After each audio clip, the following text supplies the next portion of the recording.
Hey there, and welcome to the live stream. I'm so excited. This is going to be such a great live stream, and I see that there are a few people already here, and as always, I would love to have you introduce yourself and let us know that you're here in the chat box. It makes it easier for me anyway to know that there are actually some people out there. Marta has already checked in. How cool. Saying that she's running a bit late, but we'll join later. I've had a lot of questions from people as I've been sort of promoting this specific live stream, asking if there's going to be a recording afterwards. And I just wanted to let everybody know that there's always a recording, that the live stream almost immediately becomes a recording on the channel.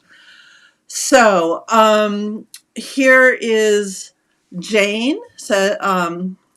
Jane from Marin, California. Hi, Jane. So great to have you here. Anyone else out there? Here's a test account. Please ignore.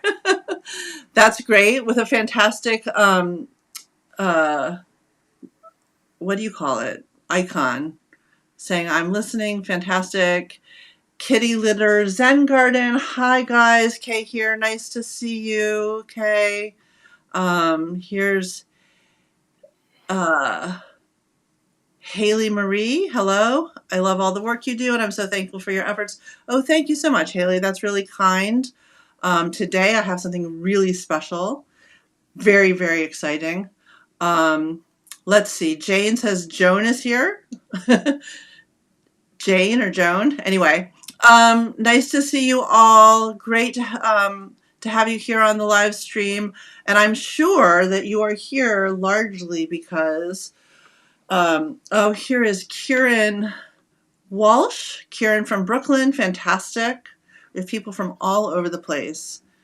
And best of all is that I have finally figured out, after doing these for months now, how to bring a guest on. And I'm just so excited. As you all know, I'm a little bit technologically challenged, so it's taken me a little while to gear up to just the sort of technical aspects of bringing on a guest. But I think that we've got it figured out.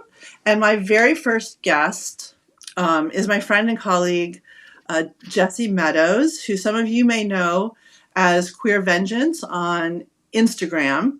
And Jessie also has a Medium and a great Substack newsletter, both of which you can subscribe to in the the description below. There should be links to both of those ways to connect with Jessie. Okay, I'm going to bring Jessie on. This is going to take me a second to figure out how to do it. Okay, here we go. Ta-da! All right, Jessie, you're live. Here. Here. Can everybody see us both? I'm thinking that you can. I'm excited. And before we went live, we were talking about whether or not we should keep teasing you about our special announcement and wait until the end. But then we decided, no, we're not going to do that. We're just going to tell you now what our very special announcement is. And that is that Jess and I are going to be collaborating on this YouTube channel. It's no longer my YouTube channel. It is our YouTube channel. And not only that, but we're renaming the channel. It's not that Divergent Design Studios is going anywhere, but we're sort of thinking about how to expand the reach of what we want to do here on YouTube in particular. And we've come up with the name, The Spiral Lab. And shortly after this live stream ends, we're going to have a whole new look on the YouTube channel with a new banner and a new name. But anyway, among the things right, and I was going to do this really fun thing, right? Here we go. Woohoo! Here comes the... We're so excited! I hope that you're too. We're being kind of silly, but it's so fun. This has been a long time in the making. We've been talking about this for a really long time and kept thinking that, oh, we should have everything all set up ahead of time and have lots of essays in the queue. And then we just decided that's not really how Yeah. either of us works. It's not how we've ever worked. So we're just going to announce the new channel and what we're thinking about. Oh, here comes some great comments. All right, here we go. Really quickly. Sam Shields says, oh no, I'm sorry. Sam Skeels, who's from Florida, says, I like the plaid, Jesse. Thank you. ECS says, I love all of this. Yay, thanks. We do too. We're really excited. Spiral Nerd, who Jesse is Bug in Divergent Design Studios. Oh, I love it. That's so exciting. We've got some great celebration emojis from Joe. Helena says, hey, yo. Clapping emojis from Sam Skeels. Yeah. So what we're thinking about for the channel is that we kind of want to broaden its scope, which is exactly the opposite of what you're supposed to do. You're supposed to niche down, and we just like to be contrary. It's the spiral lab, so we're going to spiral, Exactly. So we will always be all about neurodivergence, obviously, because we are neurodivergent. So by definition, everything we do here is by and about neurodivergence. But we kind of want to also be able to explore other interests and passions. And what we're especially thinking about is including not just this live stream and hopefully lots of more interviews in the weeks to come, but also video essays, like slightly more produced, pre-recorded video essays about a whole wide range of topics that we're interested in. And then eventually maybe bringing on other creators too to make videos and air them here. So the sky's the limit. Jess, is there anything that you'd like to say about the Spiral Lab and what you're thinking about it? I'm just really excited because I've been talking about like switching into video for a long time, because I realized that like reading is hard for a lot of people, and I want to make all of my content like as accessible and like interesting as possible. But I struggled a lot the past like few months, like trying to do it alone. So I'm just like really excited, and it feels like much more possible doing it with you, with like community support. So I'm excited. Yay. We have another comment.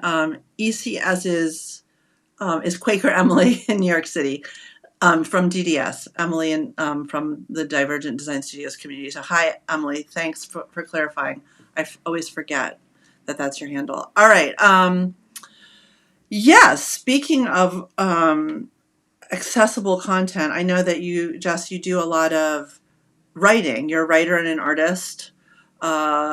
And you have written a lot of essays that you've published on Medium. And one of the essays that you've published that has been, I think that you said, one of your most well-read is this essay about the neurodiversity paradigm. And so we would talk a little bit about that. And so I was just, what essay or just in general about your interest in the neurodiversity paradigm and why it's interesting to you and why you think that's resonated for other folks. Well, I really wrote it out of frustration, I guess, because I was reading a lot of like critical autism studies, texts, and then what I was seeing online was like not matching up with what I was reading in these texts. So I just kind of wanted to like write something that would kind of like explain it in more like plain language.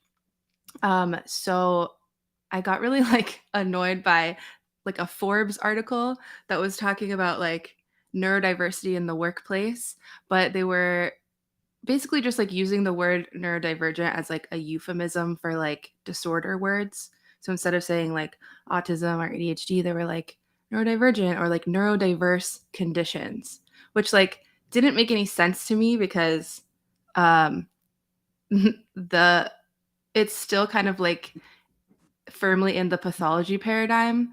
Like if you're saying conditions and disorders being diagnosed with neurodiversity, you're saying like these are abnormal things that we need to fix. And the neurodiversity paradigm says that there is no like normal or abnormal, and people don't need to be fixed, they need to be accommodated. So I was just trying to kind of like lay that out in a way so like people didn't have to read these like academic texts that I'm obsessed with. um, and yeah, it got like a really good reception, and it's like I think the second most read essay that I've written. Somebody emailed me recently and asked if they could translate it into Spanish, which is really cool. Very cool. Very exciting. Um, Yay. So yeah, I think that that's one of the things that you do really well is I know that you actually go into the research and read the studies that are not necessarily accessible to the average layperson. And then do such a great job of making that accessible to the rest of us. Let's just dig in a little bit about, what the neurodiversity paradigm is as we understand it as a sort of political kind of, I think of it as like a liberation movement, and Hmm.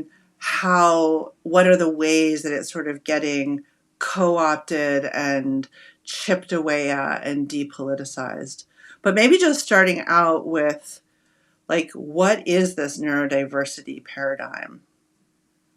Well, I really go off of the work of Nick Walker, and she has an essay called Throw Away the Master's Tools, which is an Audre Lorde reference. Um, and she defines neurodiversity, the neurodiversity paradigm, as there's no such thing as a normal brain. Variation is natural, and nothing is like more right or wrong than the other. But it's like the social dynamics and like power dynamics that kind of say like this is the typical brain and like this is the abnormal or like uh, non-typical brain.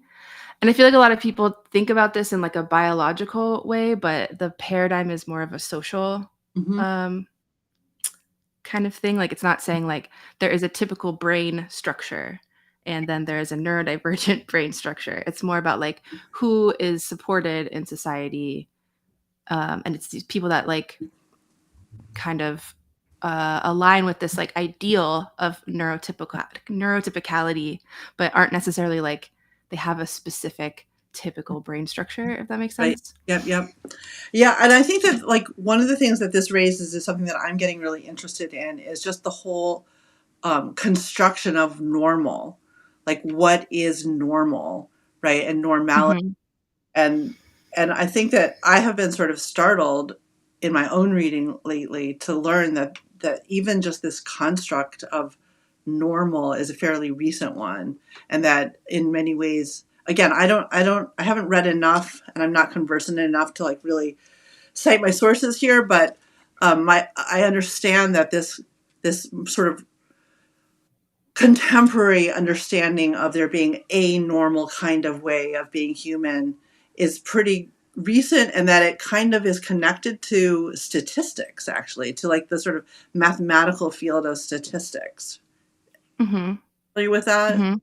Yeah, Yeah. there's a paper by I think his name is Leonard Davis. Davis, Yep. and it's about like constructing normality. So he talks about how like these industrialists in like the early 1800s Hmm. um, like invented this like science of statistics because they were obsessed with like the idea of the average man and like Right. trying to make everyone into this like average like worker. And they also wanted to justify things like slavery and um, criminalizing the poor. So statistics really came like hand in hand with eugenics. Right. And Right. that's where we get this idea of like there's a normal and an abnormal. Right. Right. And like that, the my understanding of the neurodiversity paradigm is that it's sort of trying to explode that.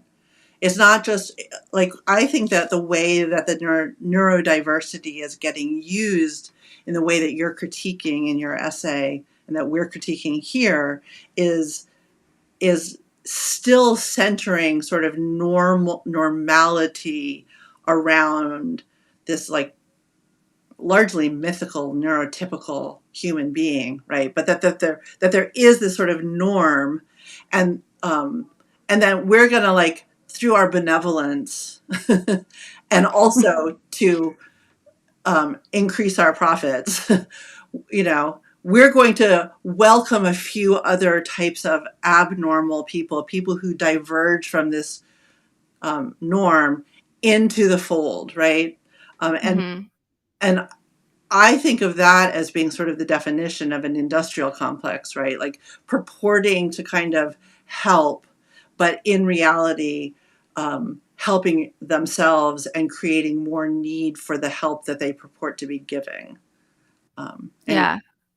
And like, well, it's being commodified exactly. because now there's this whole like industry of businesses that are doing like neurodiversity in the workplace consulting and like trainings for like how to be like sensitive to your neurodivergent coworkers. The military is trying to hire more autistic drone pilots and like Oh my we God. don't want any drone pilots. Right, exactly. I think that's sort of where you and I come down, and we can certainly agree to disagree with people who just want to be more efficient, productive workers in the capitalist workplace and who welcome those kinds of accommodations. I mean, maybe there are autistic people who aren't critical of the military and who want to go be drone pilots, and great. I mean, whatever, but that's not like that's an apolitical kind of perspective on neurodiversity, and that's not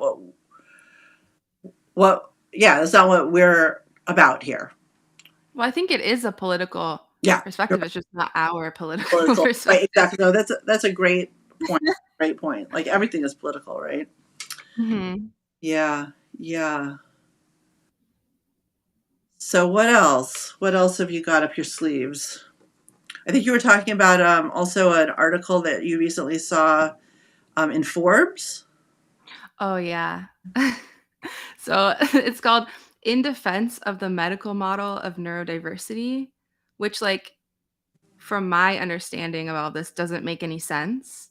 Although, like, if you're using neurodiversity as like a euphemism for disorders, then I guess it does make sense. But to me, it's like nonsensical, and it's basically like a argument against the social model, which is something I've been seeing a lot lately too. That's like kind of confusing to me. Or I think like people are like mischaracterizing what the social model is Uh-huh. and then like putting up this straw man and like arguing against it, saying that like the social model negates disability or like ignores like co-occurring conditions, which like I don't think that it does. And or saying that like people who are advocating for the social model are like against medicine. Like we're not against medicine, you know. We just Right. don't think that like we should have to pathologize ourselves to get support in society. Exactly. I just want to back up here just for a second in case people aren't familiar with the models that we're talking about. There's various models or ways of thinking about or looking at disability. And so the medical model is basically the idea that the problems with a particular condition, disabling condition, are within the person themselves, and that the focus should be on curing or fixing the problem, the thing that's broken, in the mind and body of the disabled person. Um, and then the social model, which is a more sort of critical model, came along uh, as part of critical disability studies, suggesting that maybe we could shift the focus and say that what is actually disabling to disabled people is not what is wrong with our minds and bodies, but rather what is wrong with the barriers that we encounter in society. I find it a little bit easier to think about it when, and usually it's talked about in disability studies in the realm of physical disabilities. So just an example would be somebody who is unable to walk with their legs. We could say that what is disabling about them is the brokenness of their legs, right? There's something wrong with their legs that makes them unable to function in society, to move around, to work, to travel, to enjoy life and be active participants in society. The problem is their legs. And in an ideal world, what we would do is fix their legs. But if that's not possible, then the next best thing is to put them in a wheelchair, right? Whereas the social model would say, there's a wide variety of human experience and types, and that's all part of being human, and that some people have legs that don't walk, and so they're in wheelchairs, and what is actually making them unable to function in society and enjoy travel and work and all of the rest of the things that we think that human beings should enjoy is the inaccessibility of because their wheelchair can't get up ramps. There aren't curb cuts, elevators, and those kinds of things. So I think that it's sometimes easier to understand it from the perspective of a physical disability, but it's completely transferable to a so-called invisible disability, such as neurodivergence, where again, we could say that there's something wrong with our brains, with our wiring, that we are somehow disordered, and that the solution to that is to fix it. Whereas the social model would say that no, brains exist on a wide spectrum. There's a whole range of neurotypes in the world, and that we just live in a world that is only designed for a very narrow range of those that we call normal. And that if we expanded the design of the world and made it more accommodating, then more people could function well. Now, so that's just in a really brief nutshell, the medical model versus the social model. And it's possible that like in the early days of theorizing about these things, there were people who were advocates of the social model who were like militantly opposed to any kind of like medical intervention or any sort of thought about cure or anything that medicine might like offer to disabled people. But I don't like, if there were people like that, I've never met them, and I think that it's just like this false binary, really, because I do think that it's entirely possible to have a social model critique of the world and also know that this is still the world that we have to live in, and that medicine can help, and the medical model maybe has things to offer. But the thing that made me laugh when Jesse sent me this article is the notion that the medical model of neurodivergence needs defending. Like the title of the Yeah. article is "In Defense of the Medical Model." Like As it's the dominant model, it is you know? completely the dominant model, and the author of it herself, sort of towards the end of the article, tries to make this like, oh, let's not get caught up in binaries, let's be open and flexible. Um, but the truth is that basically she feels so threatened by this social model that she feels the need to defend the medical model, and that's just bizarre to me. Very bizarre. Yeah. Well, I think, like, I don't think the social model is, like, perfect, but, like, I think it opens up more possibilities for, like, changing society, and the medical model is just, like, extremely individualistic. It's just Exactly. about, like, changing yourself, and so the solutions under the medical model are, like, consumerism, like, products and, like, pharmaceuticals and, like, coaching and, like, therapy and consulting businesses for like hiring neurodivergent people. Like, so I prefer the social model because I feel like it lends itself more to like a collectivist Right. kind of politics. Yes, exactly. And the medical model really lends itself to sort of a neoliberal ethos, right? Mhm. Like just opening up like more and more markets to help solve the problems of neurodivergence, of neurodiversity. That's how they would say it, but like obviously there aren't problems anyway. Yeah. I have a couple of comments here that I'm Okay. put up. Liminal Lizzie says, I was reading something recently on this, I think. I think it's more how the social model has been used that it has ended up excluding people just like the medical model has. I mean, I think that's entirely possible. But I also am always suspicious of these these like, but wait a minute, what about kind of critiques? Like, like, yeah, but let's not go too far critiques. Like, um, I don't know. It seems to me that that is always the response, right? Like, yeah, but, as a way to kind of take the teeth out of any kind of real critique.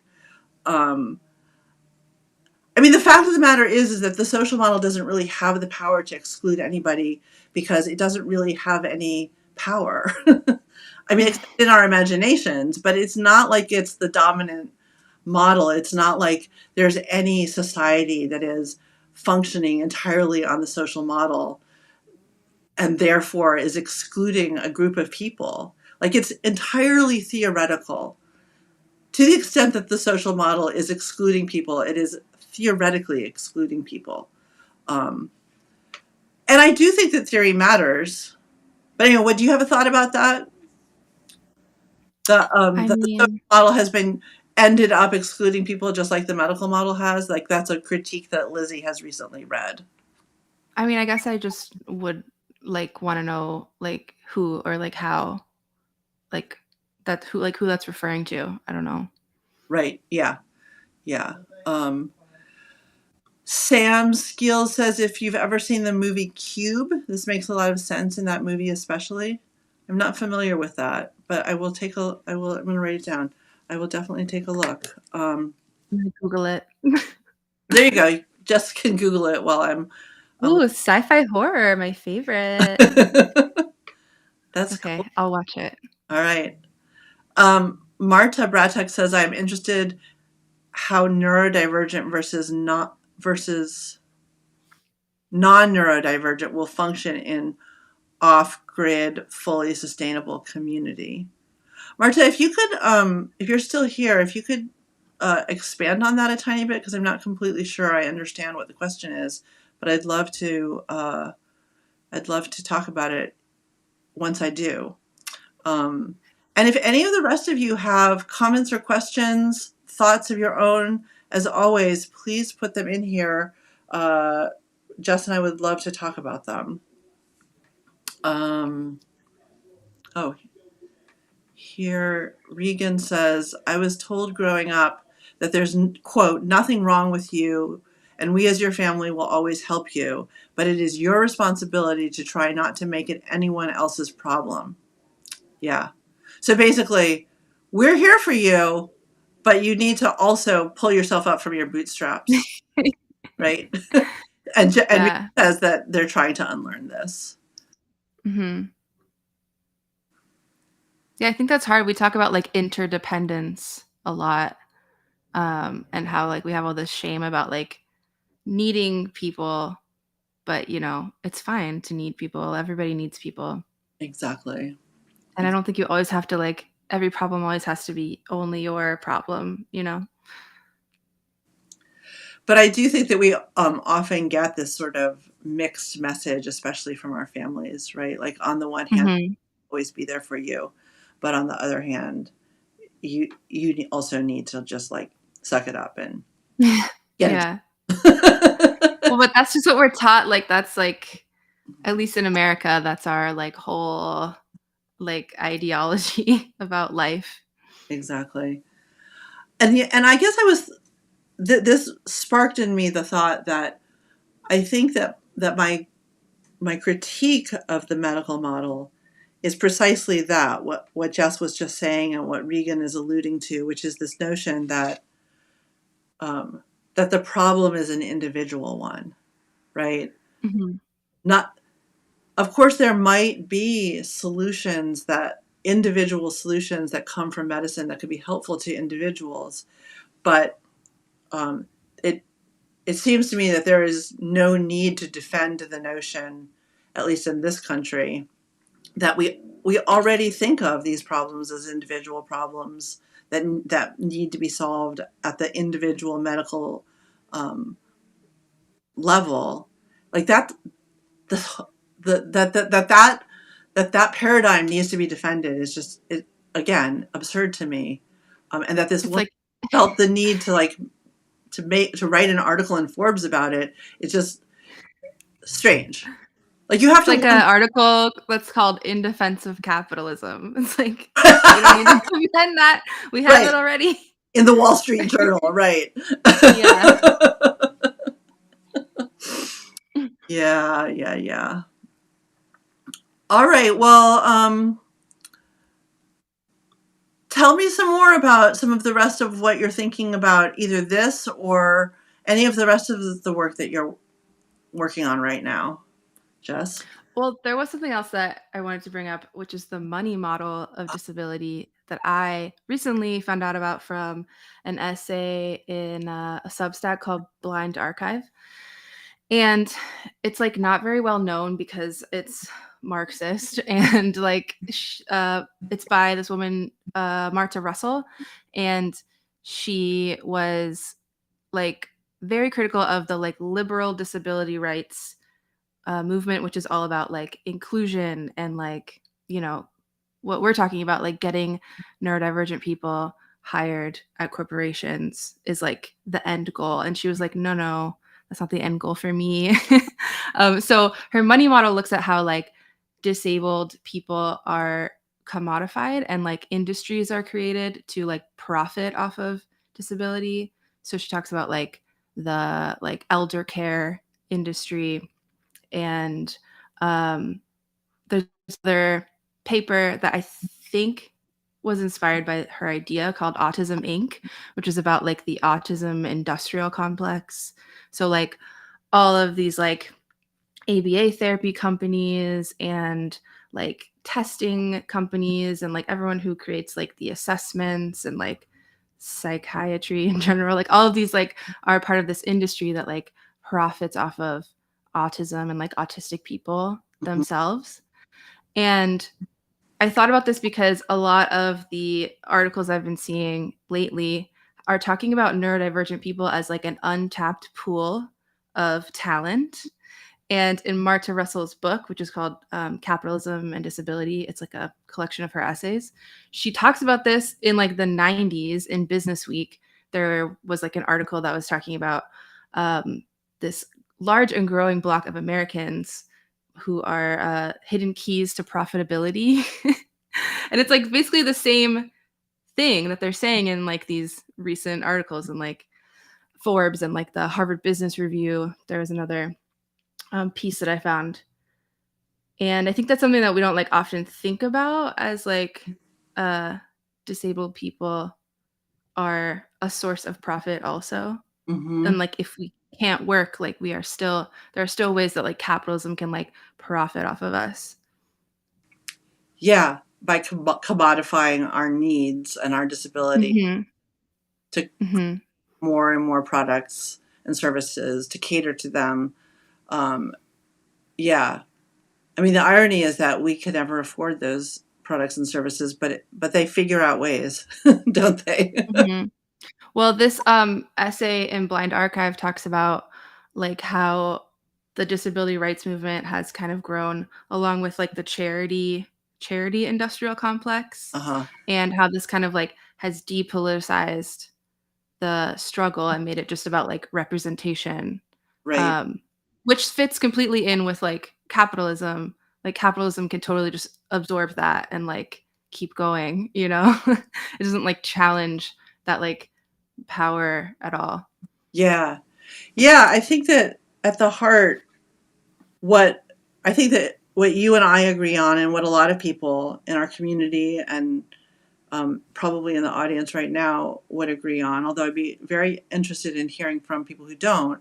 But like, I think that for me anyway, this isn't just about um, the sort of neurodiversity model isn't just about creating a little silo specifically about neurodivergence and making the world better for neurodivergent people, but rather is about understanding the intersections between our suffering and other people's suffering and the structures that kind of are the foundation of all of that, right? And I mean, I would definitely identify capitalism and um, and neoliberalism as kind of at the heart now of of our critique, right? Like this is just sort of like it's a and white supremacy, which are all very interconnected: capitalism, neoliberalism, white supremacy, and imperialism. Like I like to think of this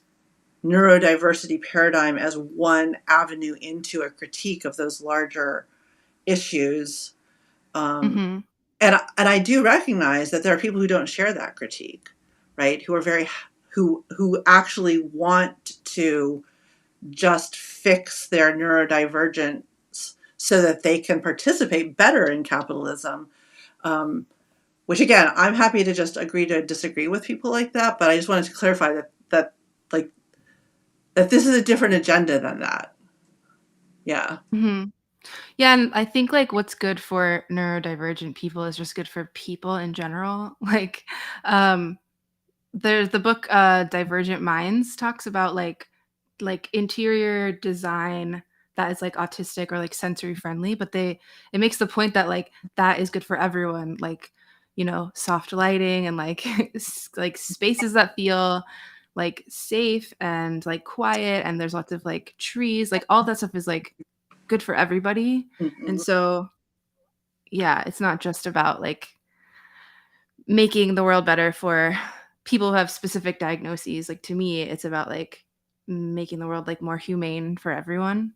And like there's this idea, at least in like ADHD spaces, that like um that ADHD is like a unique struggle against like boredom, and that like it kind of makes it sound like everyone else is like totally fine doing like meaningless jobs that like don't fulfill them. And like I don't think that's true when you look at like how like the rising rates of depression. Depression is like the most common um disability in the world. So like I really don't think that's true. And I'm not one of those people that wants to be like, this is just my struggle. Like it makes me feel better and like less alone to like locate myself in like the citizenry as a whole, and like be like, this is like our struggle. Absolutely. And I think that that raises a great point that I've been thinking about a lot lately, which is that I think that what the medical model encourages us to do is to look for all the ways that we're different, right? I mean, because it creates identity through pathologizing those differences. And so we then sort of end up hyper focusing on the ways that we're different, right? Yeah, ADHD people are easily bored, and autistic people are this and that, right? Like that, it's hard to get started, and we uh, fail to follow through on our projects, and it's really difficult to create an artistic practice that's consistent, like all of these things that are supposedly part like defining aspects of neurodivergence, it seems to me, are in many ways just human things. Like Hmm. I think that we in many ways that we are more alike with neurotypical so-called neurotypical people than we are different from them. And and yet the medical model just keeps insisting on this, um, the ways that we're different, and asking us to hyper focus on those without realizing that a lot of this is just the nature of being a human being. We may Well, feel and because more like acutely. Go ahead. categorization is really profitable. So like if you can create all these like different specific identities, then you can like market things specifically to people. Yeah. So like that's part of why I think it's like it's such a big thing now. So like hyper like specify like all of your different identities and like Yeah. list all your diagnoses in your Twitter bio or whatever. Yeah. Yeah, that's interesting. I mean, what I'm realizing, I mean, it seems like we've sort of ended up talking a lot about the medical model, Mhm. when the title of our talk was really the politics of neurodiversity, but I think that it really does boil down to that what you Mhm. said at the beginning, that one of the ways that kind of capitalism and capital have are commodifying neurodivergent people and identities is by basically using the medical model, but just putting new terms on it, right? Yeah, it's like neurowashing. I Oh, don't know if that's a term. I'm just throwing it out there. Like, you know, like pink washing, how corporations during like Pride Month are like we love the gays, like JP Morgan supports the right. queer community or whatever. Like it's the same thing now, but it's like we love the autistics, like, you know. Exactly, exactly. And but you know that they're never going to allow for a critique that actually in any way um, gets at the underlying issues of capitalism and neoliberalism. Um, and I see this sort of, yeah, this whole neurodiversity industrial complex, and this, this article in defense of the medical model. Those are just all ways of co-opting what is really a political critique of the underlying structures in order to sort of pacify them, in order to make them be less potent and Mhm. dangerous, basically, right? Like, and this is what capitalism does. It always, like I like to say, it eats us for lunch. Like, it will take Mhm. everything and just pacify it. Mhm. I'm not sure what the Yeah. solution is, but A lot of people also will point out that like Judy Singer, who is like credited for the term neurodiversity, was just talking about biodiversity, but right, on her blog, I actually found she like specifies. She says, "My intent was political, unifying, and liberatory, not divisively intent on putting individuals under a microscope." ND is not a classificatory term dividing us from them. We are all neurodiverse. We live on a neurodiverse planet in which amoral nature generates endless genetic diversity, while we humans have evolved the capacity to make judgments about nature's bounty. What neurodiversity brings us is a challenge to find a place for everyone and to distribute the bounty fairly. So, like, yes, that sounds very uh, communist to me. I don't know. I don't know. I don't want to put that like label on her, but she's talking about like distributing the bounty fairly for everyone, not like creating this like us versus them, which is what I'm seeing online most of the time. right, So, right, yeah, yeah. I'm going to go to a couple of comments. There are two here from Kitty Litter Zen Garden. The first one says, "It's hard to get many people with spinal cord injury like me on board with the social model. It puts them out of touch with people who are born with disabilities who have more experience." And then goes on to say, "People have been sold a bill of goods with the bootstrap mentality and salvation through medicine and industry. It hurts disabled people." Um, yeah, I couldn't agree more with the second comment. I'm not completely sure I'm understanding what you're saying in the first comment, and would love to hear more. But I do think that this whole, like, that is, this comment right here really gets at my whole critique of the way that the neurodiversity paradigm is being co-opted, and the medical model neurodivergent disability, which apparently suddenly needs defending.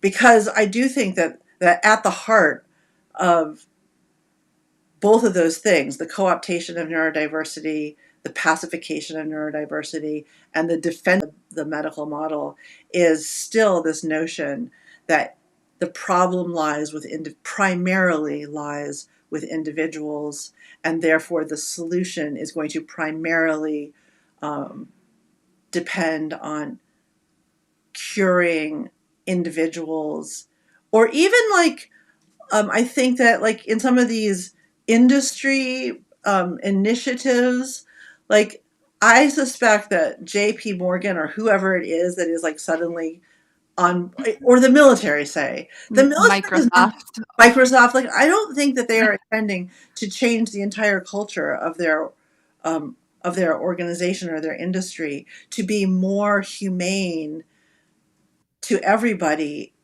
in ways that are also helpful to autistic people. I think that what they're interested in doing is like carving out one little tiny corner where we can put the autistic people so that they can like function better and more efficiently and more productively and help us make more profits. But Mm-hmm. and I guess that's the difference to me, is that what we're talking about is a critique, not just changing a few aspects of society to make it more possible for autistic people or ADHD people to function in capitalism, Mm-hmm. but to change the whole tenor of society, the whole structure of it, so that everybody can flourish. Mm-hmm. Mm-hmm. Yeah. And so that this bootstrap mentality certainly hurts disabled people, but I think that, Jess, you're right, that it hurts everybody, for sure. Mm-hmm. All right, here, Bug has a lot. Were you going to say something? I don't want to cut you off. Oh no, go Okay, ahead. there's 4 comments here that I'm going to put up and read from Spiral Nerd. The first says, I've seen a lot of ADHDers react to anti-pathology paradigm ideas as if someone is trying to take away all access to ADHD meds. Um, Mm-hmm. I feel like I it get that a lot. more a shift towards an informed consent model to access meds, like the shift towards informed consent models of HRT access for trans folks. And they go on to say, though, I also get a ton of targeted ads these days for subscription telehealth services that'll send me ADHD meds or HRT. So it's interesting to see how the need for easier access to both those things is being commodified. Yeah. I wrote an article about those companies and those ads, which is basically about like how they're selling us this like idea that like we just need a diagnosis and medication to like reach our full potential, which is like all of them say that like verbatim.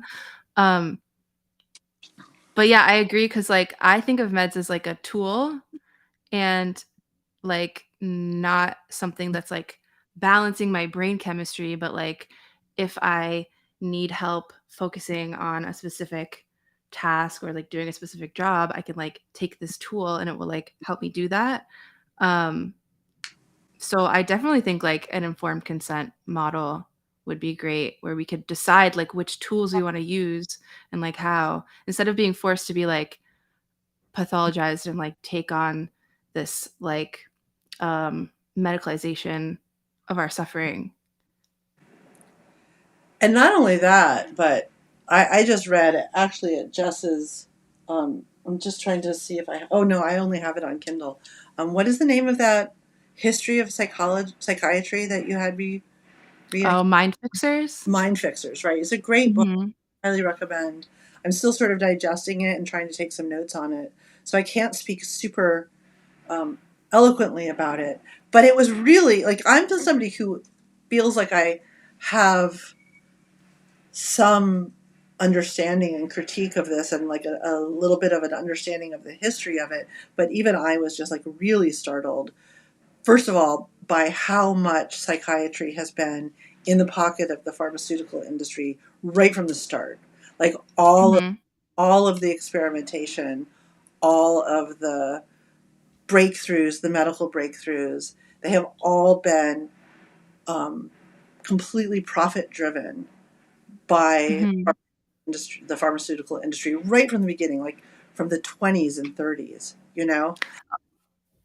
A lot of people will, act like that's a conspiracy theory, but if you read, like, the Right. history, it's, like, it's just what happened. But also, like, psychiatry like, psychiatrists had their own career interests, and they wanted to, like, legitimize the, like, field of psychiatry, so they shifted to this, like, biological model that they thought would make it more, like, legitimate and more like the other sciences or, like, the other, kinds of medicine that were, like, disease focused. So, Exactly. yeah, it's, like, And there a lot about money. and there really isn't very much evidence at all still Mhm. about like whether these diseases actually exist. Like they like largely, and again, yeah, you do start to sound like a wild-eyed conspiracy theorist. Well, I think Especially- because people hear, like, something else when you say that, when you say, like, "These diseases exist," they hear you saying your experience isn't real, right, but, like, there's a difference between, like, your experience and your, like and, like, reducing that to, like, your brain chemistry, and, like, there hasn't been like there's no consensus in the research where they've found like here's a biomarker that we can like definitively use to diagnose ADHD, and like a lot of the research is like just like not conclusive and they've been looking for like 50 years. right, Like in terms of the book talks a lot about schizophrenia and they've been looking for the genes for schizophrenia or like the causes in your brain for like literally over 50 years and like have right, not still cannot use some kind of like test to diagnose it or whatever. So like exactly. that's what we mean when we say like the diseases aren't real. Not that like you're not having a real experience or your suffering isn't real. Right, but the question then becomes like the causes of your suffering. And what's interesting to me is that that book sort of outlined um, this tension between the Freudian psychoanalytical model that held sway for a lot of the 20th century and then sort of the takeover of psychiatry by advocates of this biological model, this medical model. And I used to think that at least the Freudians were a little bit closer to on target, but like reading this book disabused me of that. I mean, they were pretty off target too. And what I kept sort of yelling at the book as I was reading it and like writing notes, like, when are you going to look at how society is creating the suffering? Like nobody ever Mhm. that was never factored into any of the studies. The Freudians sort of started to get at it, but they would always stop with the family or the mother. Like Mhm. it was always, Mhm. these conditions are being created by bad parenting and usually by bad mothering. And and even then I was like, does it, even if there were some correlation between what a mother was doing and the suffering of her uh, now adult child, nobody was ever asking like, why was the mother so unhappy? Why was the mother Yeah. inflicting so much pain on her children, right? Even if Mhm. that really were true. And yet it seems to me that like all of this coincides with the industrial revolution and the growth of capitalism, right? Like that's the piece that nobody in the psychiatric research um, complex is looking at. And Mhm. and so yeah, we're all, who isn't suffering these days, right? Like, Yeah. I mean, we're all suffering, but Yeah. the question is, what are the causes of our suffering? And I guess part of what we're trying to argue is that the causes are probably not primary, or maybe not primarily located in our brain structures and our brain chemistry, even if some of it might be, you know? Mhm. Yeah, and I think, that idea that it's, like, your genes or your brain chemistry, rich people really like that idea because that means like, oh, like those poor people are struggling because they have bad genes. It's not my fault, like I have nothing to do with that. But then like the working class is like, no, but you're hoarding the resources, So like I feel like the working class is calls more attention to like the social factors because like we have to do that because we need to change society, and the people in power would prefer to have some kind of like genetic explanation that like they can like wash their hands of it and be like, well, it's not, I have nothing to do with it. Exactly. Exactly.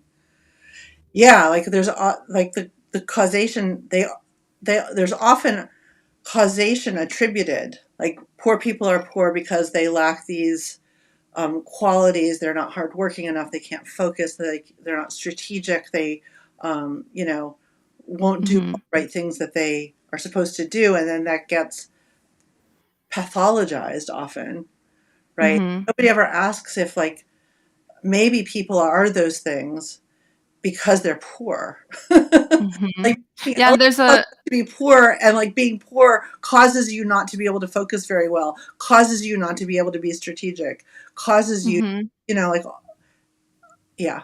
Go ahead. There's a lot of research that shows like the negative health effects of poverty and social inequality.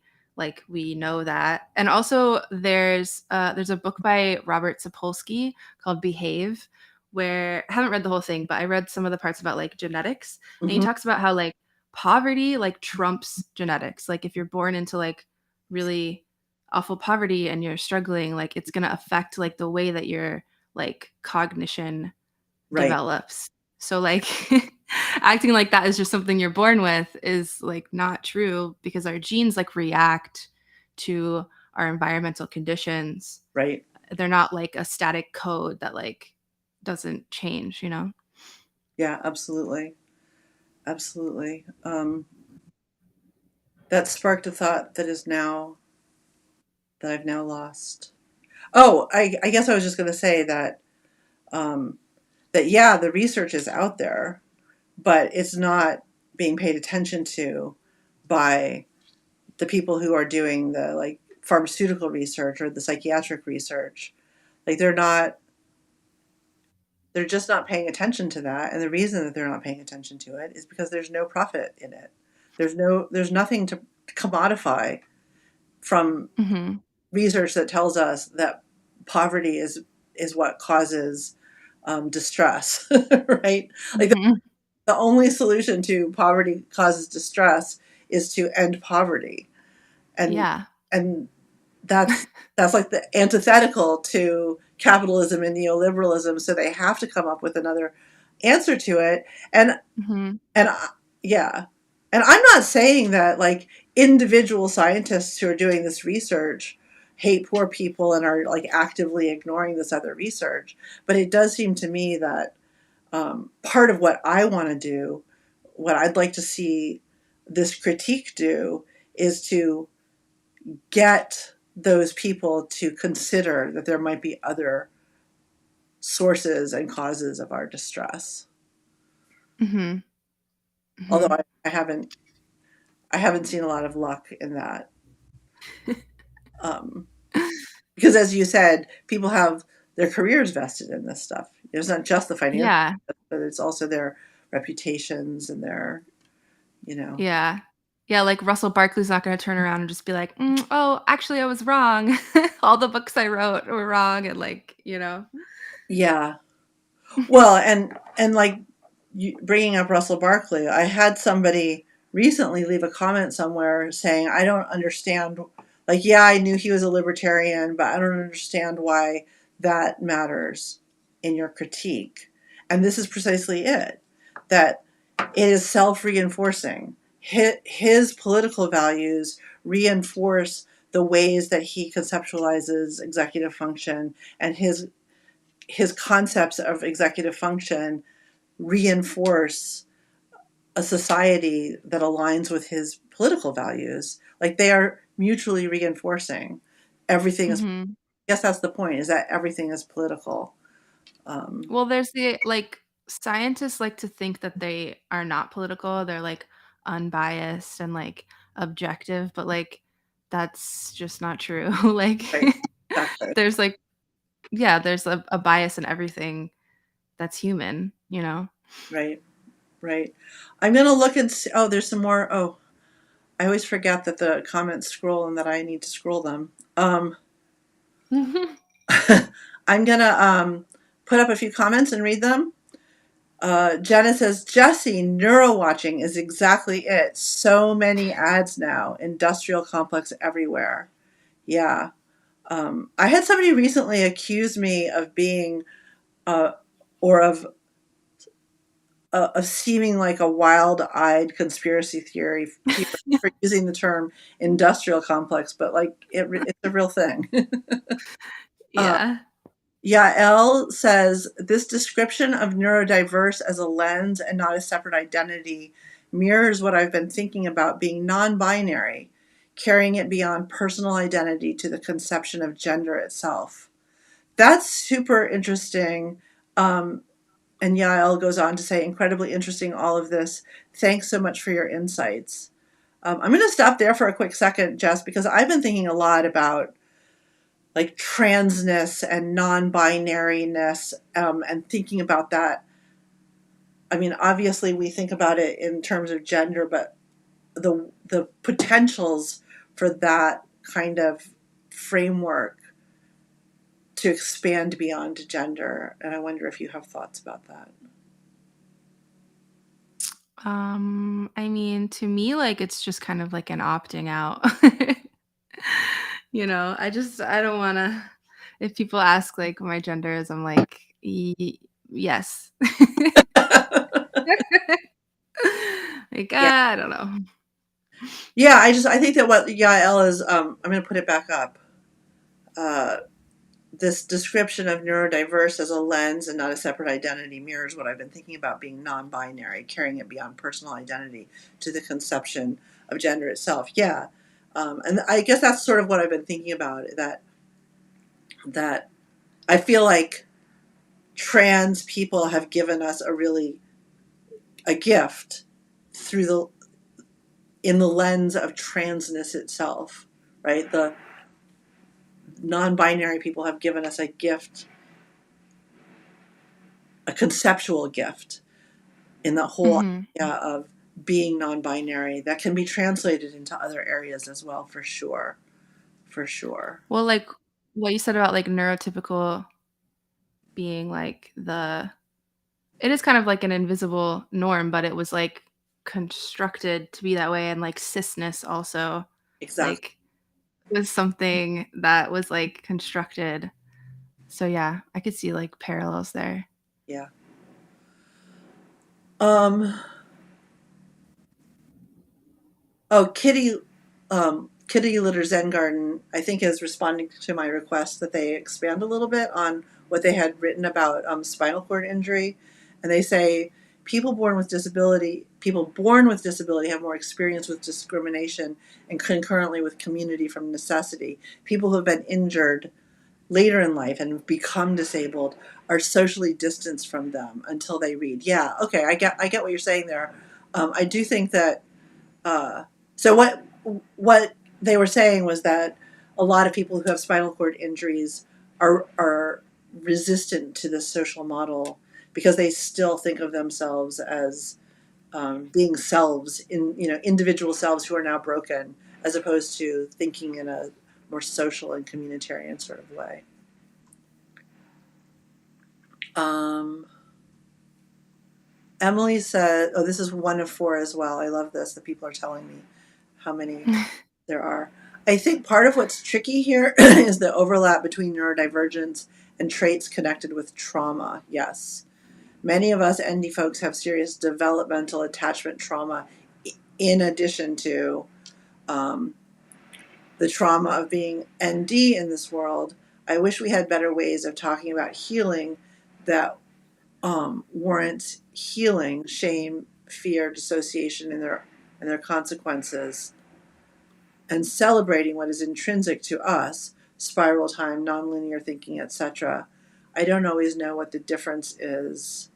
And I don't know how to talk about this without falling into an essentialist model that I would reject if we were talking about physical disability. Yeah, I don't know if it like does it matter if you were born with it or if you became like I think about this in terms of like transness because a lot of like trans people have this like I knew from birth and they have these like childhood stories. And, like I don't really have those, but like I don't know if that matters because like I identify as trans now and I don't know like if we need to like specify that difference. I don't know. What do you think? I think, I mean, I've obviously given a lot of thought to the whole question of neurodivergence and trauma. And I mean, I talk Mhm. about the trauma of being neurodivergent. I think what Emily is talking about is other sorts of traumas that may not be directly related to neurodivergence. Um, and Mhm. what I'm kind of interested in when I talk about the trauma of neurodivergence versus supposed intrinsic traits of neurodivergence is that I don't know that it really matters. Like it's in terms of healing, I'm not sure that it really matters. And Emily, I would love to talk more about this because I may be misunderstanding or mischaracterizing what you're saying. So I don't want you to feel bad if I am. but my thinking is just that my thinking has always been like, why not try to heal from trauma? Because if there are in fact specific like markers of neurodivergence, like specific traits that are unique to autism or ADHD that are disabling, you know, then like there's not much we can do about that, right? But it seems to me that a lot of what's disabling about being neurodivergent is the traumas associated with being neurodivergent, and that we can try to heal those. And if we have other traumas in addition, it just seems to me that healing is the thing. I don't know if that makes sense. Mhm. Sense. Um,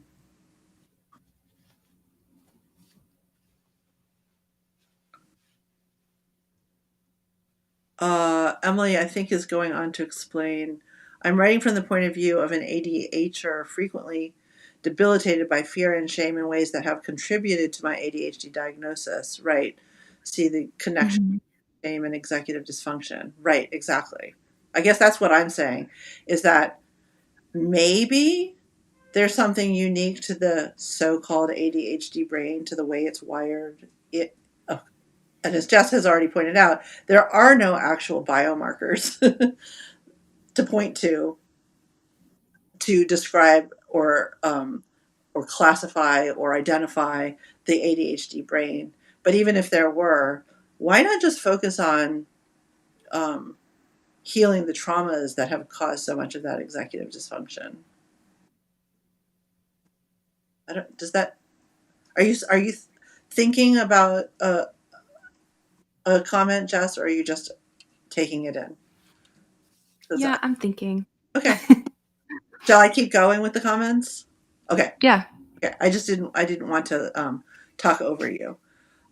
Samantha writes, Capitalist Realism by Mark Fisher is all about this. Do you know that, Jess? Mhm. I know Yeah. how the ontology Yeah. of capitalism suppresses imagination and the horizon of what is even possible, gaslights, directly causes the epidemic of despair. I'm not familiar with that work, so I can't, Mhm. Mhm. but yeah, that resonates for me for sure. And that's something for me to look up. Yeah, it's like the idea that capitalism is inevitable and like we can't change it is like capitalist realism. But he talks about ADHD in that book, I think, a little bit. And he definitely talks about like repoliticizing mental health, Oh, which inspired me a lot. interesting. Okay. Um, Jenna H says if you're working class, meaning almost everyone on this planet, right? Our options have been pre-industrial subsistence, poverty, and hard graft, and then this industrial, post-industrial mess now. Um, Yeah. I do think that, yeah, it's hard to know like what is possible for sure. Regan says, and researchers might not get funding to research those types of causes even if they want to. Right, the sort of non-biological causes. Um, Mm-hmm. Certainly, the pharmaceutical industry isn't going to give money to researchers who want to look at social causes of mental health, mental illness. Well, the government also funds a lot of genetic research. So, like, if you want to get those fat government grants, you got to study genetics, you Right, know? right. Uh, Mm-hmm. Bug says, I'm also thinking about how much easier it is for rich people to have ideal sensory environments. So, among people with sensory sensitivity, poor people likely have far greater ongoing sensory distress, which is traumatizing. 100%. Yes. Yeah, a lot of like ADHD influencers solutions are like products. Like, here's the things you can buy to like make your space more ADHD friendly. And like a lot of people can't afford those products, you know, or they can't afford to like redesign their entire space, you know, or they rent, which I think most of us. So you can't really do much, you know. Yeah. Um, Bug goes on to say, gender feels to me like a bizarre social convention that I have no interest in performing. Growing up trying to do that is something I now conceptualize as a form of masking. So there's another sort of parallel with Mhm. autism, at least, or neurodivergence in general. Um, Yeah, I feel that 100%. yeah. Samantha says, totally agree with you, Jesse. Thinking of Gaga's Born This Way as an analogy to an essentializing and basically commodifying gaze at everything in capitalism. I Mhm. spiral nerd gender as a form of masking really resonates. Yeah. Um, Yeah, the Born This Way narrative I think is like really attractive because it seems to like validate and like give us this like I don't like scientific biological like excuse that I think we like value a lot in like our current society. You know, like we need a doctor's note for everything. Um, but I think it like closes down like possibilities a lot. And that's true for like trans people and for like neurodivergent people. I used to hate when I was in a quote unquote lesbian relationship and identified politically and socially as a lesbian. Um, I used to hate that idea that, oh, we're born that way and that's why we should have our rights.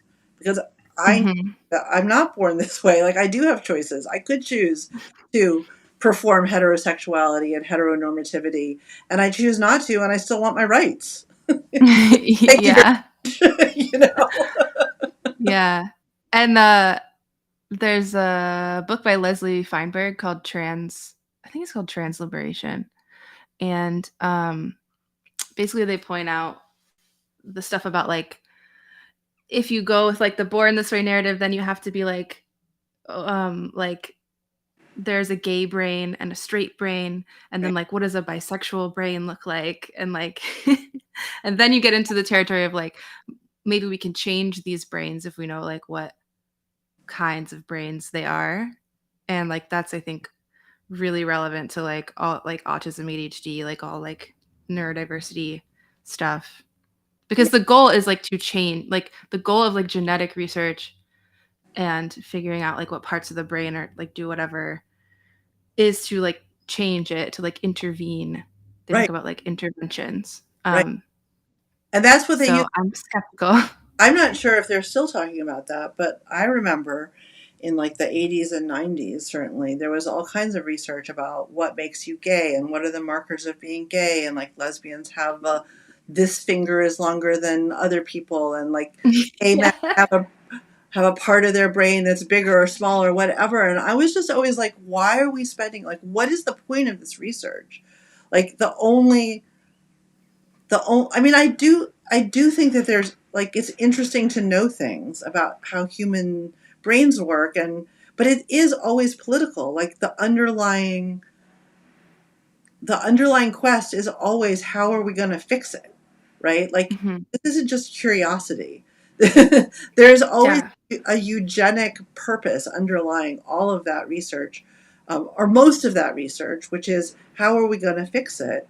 I mean, I think that if there were, to me, it's all about suffering. Like, I'm all about alleviating suffering, and to the extent that maybe there are um, ways that certain brains work that create just sort of legitimate suffering outside of any kind of social context, but like, that's impossible to know. It's just impossible to know. um, I'm just not Mhm. interested. I don't care what makes my brain this different. I just want you to stop, like, discriminating against me, and like, create a world where I can actually function. Mhm.